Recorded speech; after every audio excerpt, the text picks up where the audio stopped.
Papainitin lang natin siya.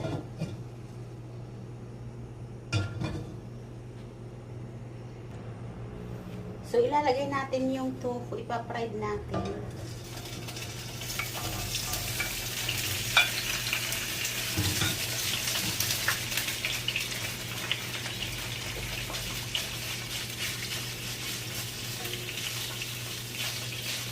So, gawin natin siya na golden brown.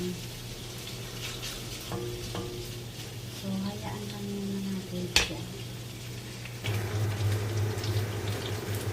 So, balik ka rin na natin. I-fried naman natin sa kabilang side.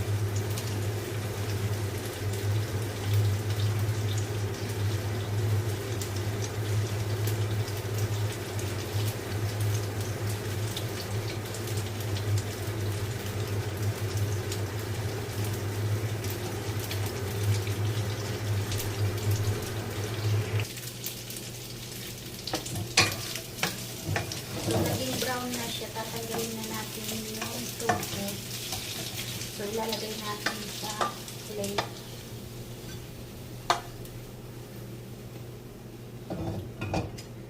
So, ilalagay natin yung bawang, garlic, sili, onion. Huwag natin i-mix sa kalahati lang. Ganyan lang siya. Dito yung garlic sa yung sili, tapos yung fried natin. So, ilalagay natin yung dilis. Pero hindi natin i-mix doon sa sibuyas saka garlic. So, bali tatlong ano sila, tatlong tumpok-tumpok. So, dito yung garlic, onion, small piece.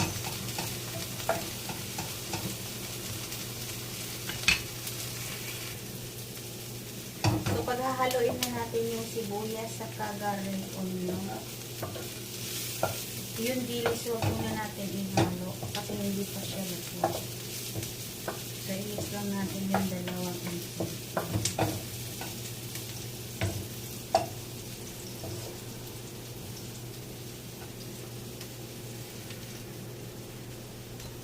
So, i-mix na natin silang tatlo. Yung dilis, saka sibuyas, saka garlic. So, ilalagay natin yung eggplant.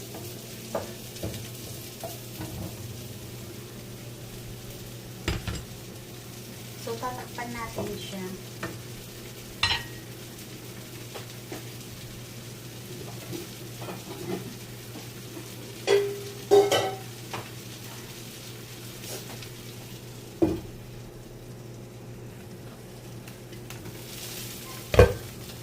So, i-mix na natin.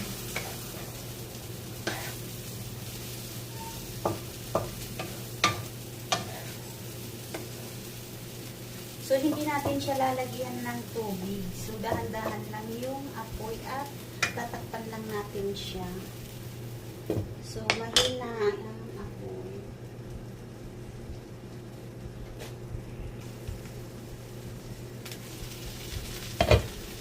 So, titingnan natin yung eggplant kung malambot na.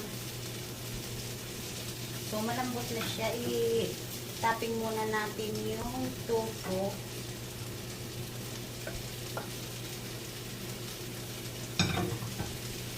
Tapos tatakpan natin within 5 minutes.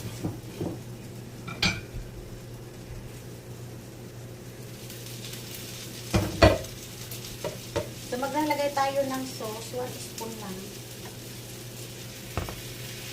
Oyster sauce. 1 spoon din.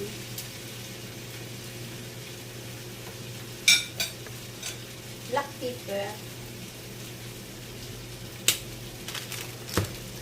Magic sarap. Tapos, i-mix na natin.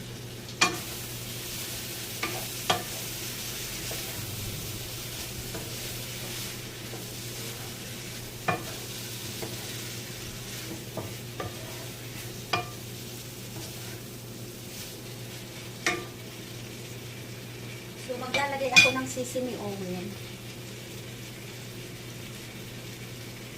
Kaunti lang. Tapos takpan natin.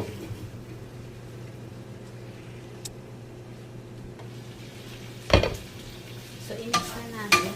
Ang bango.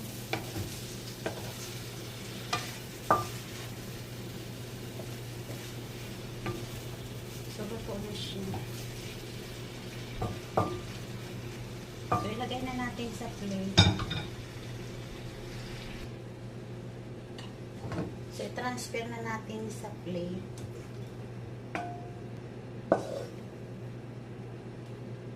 Adobong tofu with eggplant.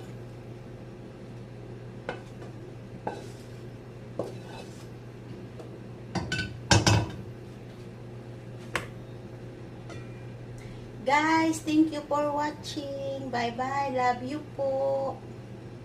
Salamat po.